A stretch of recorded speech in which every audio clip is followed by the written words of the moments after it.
Welcome back. I am so excited that you have joined me again in the Aligned Womb, Aligned You podcast. I'm Kate Nagai, and I am your host and womb guide on this journey. I'm here to help you to lean into the language of your menstrual cycle so that you can align yourself and awaken and activate to your womb wisdom to live the most inspired life. I am so excited to jump into this episode and to dive into today's topic. So let's get started. Welcome back, everyone. I am so excited to be on here this week. This summer has been a busy one, and we are nearing the end of it. At least where I live, we're in the summer season in the Northern Hemisphere. And this is the time of the year where I try to get in those last moments of summertime and fun and playfulness. But at the same time, I often find myself sitting down and starting to plan and work out what the fall is going to bring and what I want the fall to provide for me and the doors I want to open up in the fall. So this week in particular, I want us to dive in a little bit into my own personal story.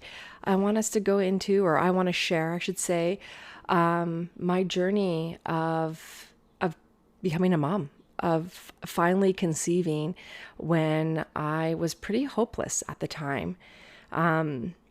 Right now, I'm about to open the doors to my fertile coaching program. It's Fertile, Restore and Awaken Your Fertile Body.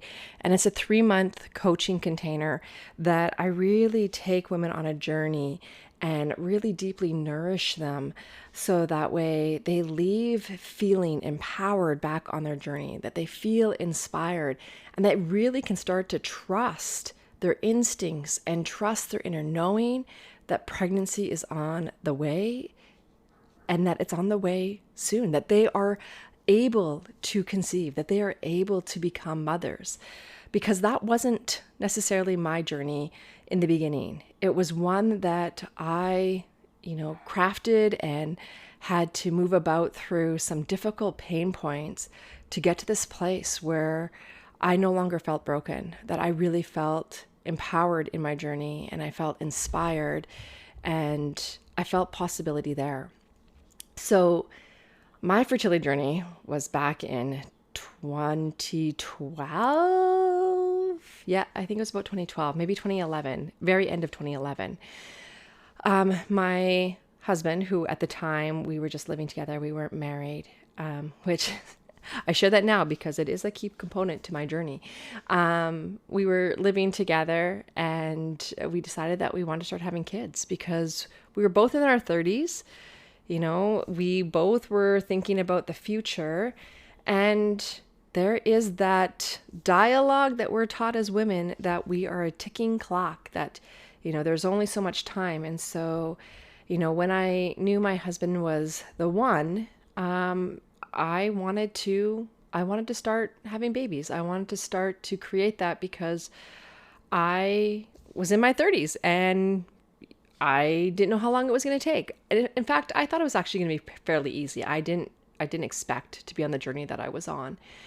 So we went on this journey of trying to get pregnant, unwed, and we went through 3 ectopic losses. The first 2 were back to back, and they were unexpected. In fact, the second one, I was shocked because the first ectopic pregnancy that I had, my fallopian tube was removed, and I was told that my other one looked good, that I shouldn't have any issues conceiving. From what they could see, there was no scar tissue or blockages, and that it should be fine. So when we got pregnant that second time, and it turned out that I, in fact, had another ectopic pregnancy in my remaining tube, I was taken off guard. I was really shocked and I was devastated because in my head that meant that it would probably never happen. Like, that's without having any education around what ectopic pregnancies were. Or very little, I guess. I just felt like the end of the road was right there, that we were stopped before we got started. And it was a pretty devastating hit to the system. It was a hard hit to take. And then I instantly got on Dr. Google. I think like most of us women on this journey, I got on Dr. Google and I started researching what I could do. What are some natural ways I can begin to heal my body? What are some options? And acupuncture kept coming up. That was the only thing that was an option. Every article I read, it was really grim, and that, once you have an ectopic pregnancy, you'll most likely never get pregnant without assistance. Repetitive ectopics, like it wasn't news that I wanted to hear. It wasn't what I was expecting, and I felt really broken. And so when I finally found that acupuncture might work, I decided to contact this clinic in Edmonton, ask them if they had dealt with ectopics, what their take on it was, if this is something that might help. And the person on the other end was so amazing. They held the space to listen to what I was feeling and what I was saying. They gave me a little tiny spark of hope of saying, yes, there's so much we can do with Chinese medicine. Let's get started. And so I instantly went over there. And at this point, I had never had acupuncture done before. And it was so funny because I remember I went in for my first session, got the needles in, and I was supposed to go back the next week. Often you go for 12 weeks straight. And so I went in the next week, and I remember him asking me, so how did you feel after the treatment? Is there anything that you noticed? And I said, one of the big things I noticed is that I wanted to get rage and angry in traffic, but I just didn't have the energy. It was like this contentment washed over me, that I could feel that my pattern was to have road rage, but yet I couldn't actually muster up the energy to have it. And he giggled and he was like, that means that it's working. That means that we shifted some of that energy in your body and that we're rewriting a new story for you. And so that was my first experience of kind of regaining this little tidbit of hope. And so, that was my tippy toes into my journey of recovery. And from that second ectopic up until our third, it was a full year before we got pregnant again. And it shocked me because pregnancy was something that was easy for us to get pregnant. We just couldn't have a successful one. And so when it took a full year, everything in my brain started going, this will never happen. This will never happen. And so we ended up going to the IVF clinic. We got referred there. And in that appointment, the physician that saw me, the specialist, right away just kind of wrote me off. They said that there was probably no hope for me to get pregnant naturally, that my best course of action, if I was hoping to get pregnant ever, would be to go through surgery, remove my remaining fallopian tubes, so I had no fallopian tubes. Then they would do IVF, and that would risk the chance of an implantation happening in the fallopian tube again, and IVF would be my only option. And I should give the caveat here that they shared this information with me without doing any tests. They didn't do any tests to see if that tube was blocked, how many blockages were it, was it severe, nothing. So right away, it was just this write-off that your only option is to go here. And I remember my husband, or my partner at the time, and I left, and I just felt devastated. I didn't understand. I could not put the pieces together of how we got to that place with no other options, with no explanation of why this was happening in my body. It just was really a blanket statement and no testing. And I remember everything internally within me said, this isn't right. Don't do this. Don't follow this course of action. And I share that not because I think IVF or IUI is bad. I share that because my gut instinct was trust your body. Trust that you can heal. Trust that there are other options. Don't just go with this one meeting that you've had with somebody. Where my husband was completely taken back and was just like, I guess this is what we got to do. And I was like, no, this is not what we got to do. And so I I chose to listen to my intuition. I chose to listen to my gut instinct. And it's funny that I call it the gut instinct because I really wonder if what we call gut instinct is or was once upon a time called womb wisdom. You know, with that gut instinct, that inner knowing that this isn't right for you, that is our womb speaking to us. That is the wisdom of our womb space. And I think it's interesting now that we've taken away the word womb because it makes us feel uncomfortable, and we replaced it with gut because somehow gut is more comforting. But anyways, I'm digressing here. So I took this womb wisdom. Let's call it womb wisdom. I took this womb wisdom. It was like, nah, this can't be right. And shortly after that meeting, we ended up getting pregnant. And I was like, yes, I knew it. I knew I had the power to heal my body. Because at that point in that year span, as I was dipping lower and lower in desperation and hopelessness, I tried everything. I went to energy healers. I carried rose quartz crystals in my pocket. I did yoga and meditation and visualization practices. I did everything under the moon and back. Anything that I thought might help, I did that. And I was dedicated. I was committed to healing my body. And when we got pregnant that third time, I was so confident. I was like, we did it. We did it naturally. We healed our body. I was so proud of myself. And the beautiful thing was that we got pregnant and our wedding was supposed to be 2 weeks later. Or we found out we got pregnant and our wedding was 2 weeks later. And I was like, the timing lined up perfectly. Like, I found out we were pregnant on Valentine's Day. It was just this experience where it just felt like everything lined up. There was just, it was just perfect. It was perfect timing through and through. And so because of my history of ectopics, they wanted me to go in for an ultrasound. So we went in for an ultrasound, and right away, I just didn't feel good about the ultrasound. We went in and right away, it just felt like they were writing me off. They're like, nope, it's another ectopic. And they barely spent any time with me. I really felt like they held no space, no compassion, no, real deep exploration of trying to make sure before they gave me this horrible news. It was just like they looked at my history and said, it's another ectopic. And I remember walking out of there, and my husband was devastated. And I was like, no, this is not an ectopic. I don't trust that this is an ectopic.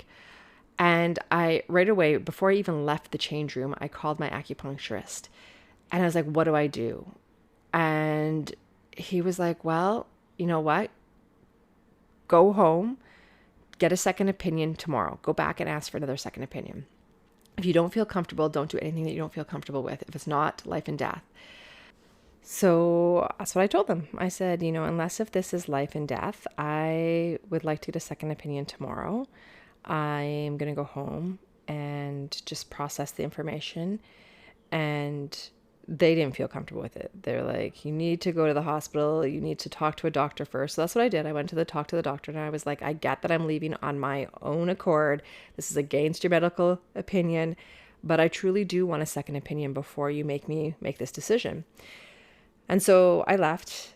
I went home, did all the visualizations, all the praying, anything I could do that I could think of that might help. And I went back the next day for another opinion, and they were so annoyed. They were so annoyed at the ultrasound clinic. They, in fact, kept me in the change room for probably about a good half an hour, 45 minutes, and had 5 different women come and talk to me about why I wanted this second opinion. Like I was an inconvenience to them.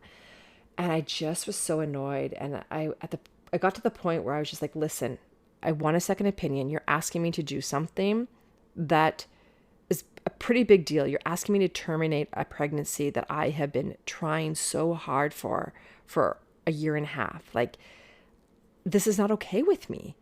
Just give me my second opinion. And so they finally did. And once again, they told me, no, it's an ectopic pregnancy. Once again, I was already feeling that annoyance. I was feeling like they already wrote me off. And so once again, in the change room, I called my acupuncturist. I was like, okay, they're still saying it's an ectopic pregnancy. What do I do? And he said, Well, in my professional opinion, let's do everything we can to conserve that fallopian tube. Let's go ahead, terminate the pregnancy, and we'll do a different approach. We'll hit it hard with Chinese herbs, and let's just conserve that tube in case if it is. And so I said, okay. And plus, we were so close to our wedding date that I didn't want to end up in the hospital on our wedding day, right? Like I did feel like I needed to play it a bit safe because of everything. But the difference was that the first two, I was shocked. I was taken back. I was very upset, very emotional. I went through a full year of feeling just wrecked by the fertility journey. And then when this third ectopic pregnancy happened, I can honestly say I felt different. I can honestly say that there was some part of me of just inner knowing that it was going to happen. And I often reflect on why it felt so different.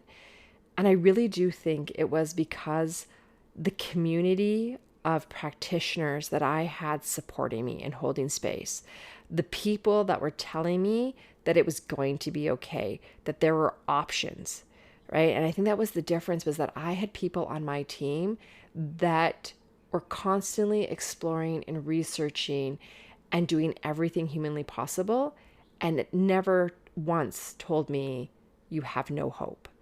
So they kept the hope lit up inside me. And I'm so thankful for that. So then my husband and I, we went and got married. And we went on our honeymoon. And I think it was like only a month after we came back from our honeymoon, we got pregnant. And we were pregnant successfully. So even though the doctor said it would never happen, even though they told me that my fallopian tube was probably destroyed because of having 2 ectopic pregnancies in it, that there was no hope, I still got pregnant. I still healed my body. Did I heal my fallopian tube? Who knows, right? Maybe I did. Maybe there was no issue with it. Maybe it was something else that was holding me back on my journey. And like I said at the very beginning, I said that I would kind of come back to this idea of like my husband and I, that we were trying when we weren't pregnant, or sorry, we were trying when we weren't married. And then later on, we got pregnant only a few months after our wedding. And it was this aha moment for me that I think everything I did helped to somewhat of a degree, because it all gave me hope. It all infused me with hope. But reflecting back on the timing of everything, I really do feel that a big part of what was holding me back, that was creating that contraction, that restriction in my body, was that my husband and I weren't married at the time. And it was a long conversation we had back and forth for a while, for a couple of years, because his parents aren't considered married. They're considered common law. And so that's all he's known.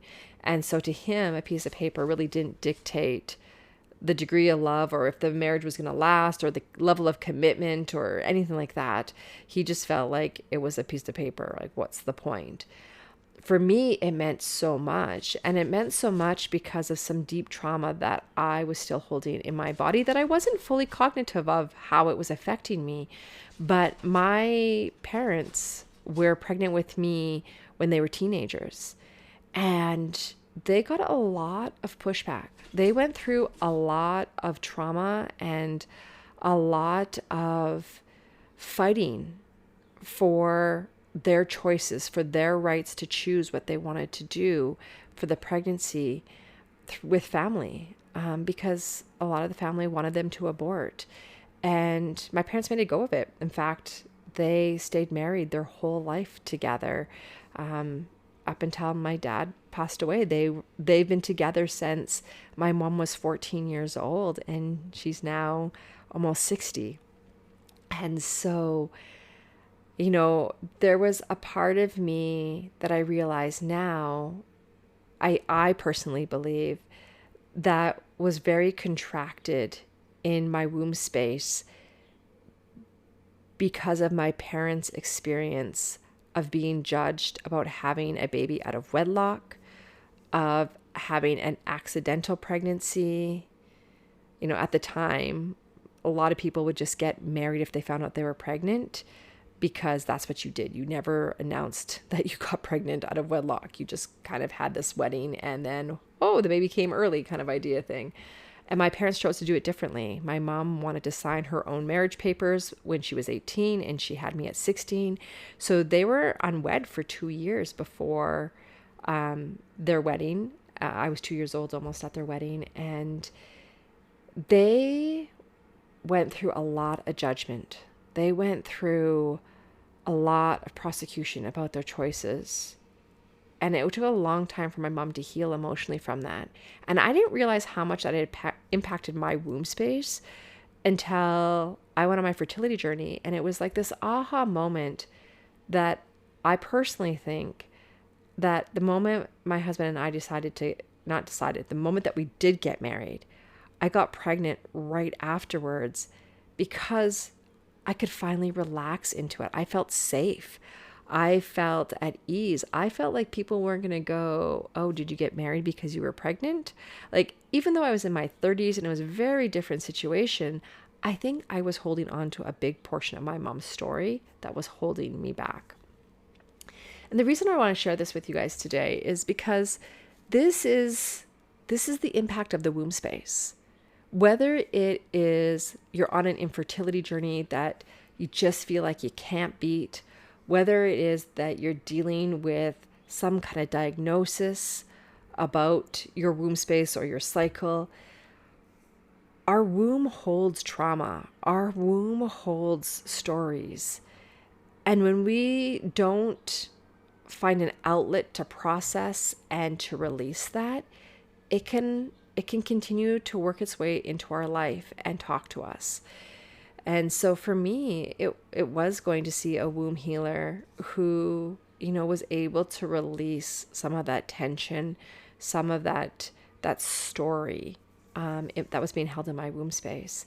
And I really do believe that removing that psychological barrier that I had, and that I could finally really let go and relax and feel excited about potential pregnancy, and that it was going to be welcomed by all, is really one of the huge catalysts that transformed my journey and got me to being pregnant. Now, everyone has their own story. We all have our own holdbacks. For me, my psychological barrier was something that was like way, way back from when I was in the womb space and when I was a young child. But for some women, the psychological barrier, it starts to seep in or starts to create and craft itself when we are on this journey and it takes too long. We start to limit our ability to get pregnant by self-doubt, by constantly living in our diagnosis, by constantly giving authority of our body over to somebody else, by constantly feeling broken. And I think this is why I have so much success in my coaching program, and why women always feel more empowered walking out of it, is because for the first time in their life, they're getting the tools so that they reclaim their power back, so that they can start to say, no, I have tools, I have options. It's no longer about, you've been diagnosed with this, we don't know what your chances are, or your percentage is low, or whatever your diagnosis might be, whatever dialogue you're being taught or spoken to.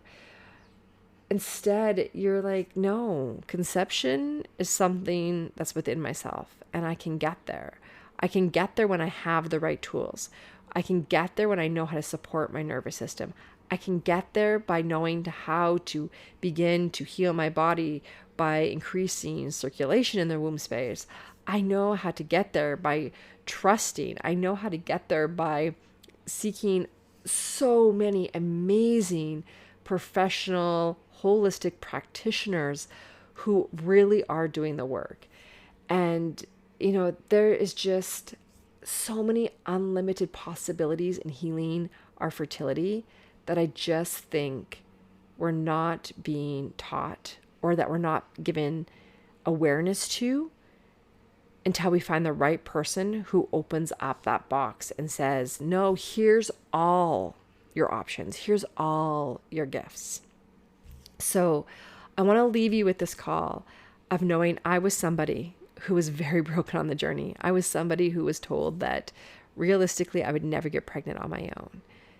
And I was somebody who moved that needle by having the right people on my team, by feeling empowered in my body, and really getting to a place where I felt like I had tools to even keep going when I got bad news. I felt like I could still get past that hurdle. And in it, I've learned so much about myself. I changed as a person. You know, I would have never dreamed that I'm here in this spot, teaching women about their menstrual cycles, being a fertility coach, you know, helping women to reclaim their womb wisdom. That was never what I foreseen in my future. And I'm here because the struggle I went through with my fertility journey. And through that struggle, how I was able to reclaim myself, rediscover myself, and really find a new version of me that was passionate, that was in tune with my inner wisdom, that, you know, trusted my body and myself. So if you're on this fertility journey, I want you to feel into that anything and everything is possible, and that you too can get there. You too, no matter how broken you feel you may be right now, there is hope. You just have to be brought to the watering hole to experience a new way of reflecting on your fertility experience, on what your body is trying to communicate to you, what your cycle is trying to speak to you as. And through that womb wisdom, you'll have tools to become empowered, to become feeling like you have options, and you'll get the right team on your side. So that way you can move from broken to fertile. If you feel inspired, and if you feel like this story, you can relate to it, and that you are looking for that extra little bit of help or support, I am teaching a free webinar or a free workshop over the next 3 days. So starting tomorrow, and then on Wednesday, and then on Thursday. It's a 3-day workshop, an hour each day, where we're going to start to dive into some of these practical tools that you can begin to do now from the comfort of your own home to start to shift that feeling of brokenness to empoweredness, so that you can become your best fertile self. And like I said, it's free. It starts tomorrow. I'm going to put the registration link in the comments in the show notes. And then if you're really interested and you want to go deep in this journey and you really want some good support and some really great tools, and you want someone to hold your hand for the next 12 weeks as you transform your fertility journey, my Fertile program is opening up it's opened now. The doors are going to close on September 7th, and we get started September 11th. And then I will be there holding your hand, helping you, answering all your questions, and you'll be part of a community of other women on this journey who are ready to transform their story. This container is really like nothing else I've ever experienced. The women here are amazing and supportive, and I'm always so blown away by how much transformation happens and how many women get pregnant during or shortly after the program. I'm always so excited to get all these pregnancy announcements. So if you're someone on this journey and you want someone on your team to help you figure out what your roadmap should look like, come join us in the Fertile program. If you want to just experience some support and get some ideas, join us in the Moving the Needle from Broken to Fertile. That starts tomorrow. And then I probably will not be doing an episode next week. We're going to be wrapping up the rest of summer here. We're going to be out of town a bit. So I will be hopping on probably in 2 weeks again. So feel free to come and join us in the Facebook group, ask questions, join the chat, reach out, and let's keep the conversation going until we're back here live on the Aligned Womb, Aligned You podcast.